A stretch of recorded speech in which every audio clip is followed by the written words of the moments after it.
ఆయన మీద ఆనుకున్నవారు, ఆయన నాకున్నాడని నమ్మినవారు, ఆయనే నా శరణం అన్నవారు వారి జీవితాల్లో ఎన్నడూ ఓడిపోరు, విడువబడరు, అనాథలుగా మిగలరు.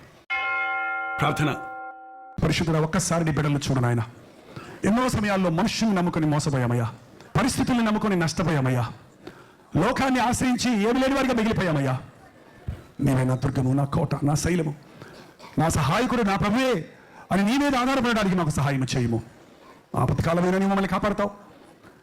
మోసములు, నష్టములు, వేదనలు, దుఃఖములు విడువని ఎడబాయిన దేవా నీకు వందనములయ్యా. ప్రతి విధమైన బలహీనతలు నజరుడైన యేసుక్రీస్తు నామములో వదిలి చేయించున్నాము నాయన. ప్రతి అనారోగ్యమును ఆనాడు నీవు చిందించిన రక్తదారాలు శుద్ధి చేయించున్నాము తండ్రి. మానసిక ఆందోళన నుంచి మమ్మల్ని విడిపించము, ఆర్థిక ఇబ్బందుల నుంచి మమ్మల్ని విడిపించము.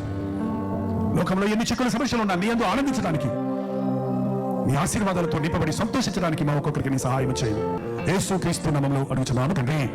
తండ్రి దేవుని యొక్క ప్రేమయు, కుమారుడైన క్రీస్తు యొక్క కృపయు, ఆదమకర్తైన పరిశుద్ధాత్మ యొక్క సహవాసము కుడి వచ్చిన మనందరికీ ఇప్పుడు సదాకాలము తోడై ఉండును గాక. ఆమేన్, ఆమేన్.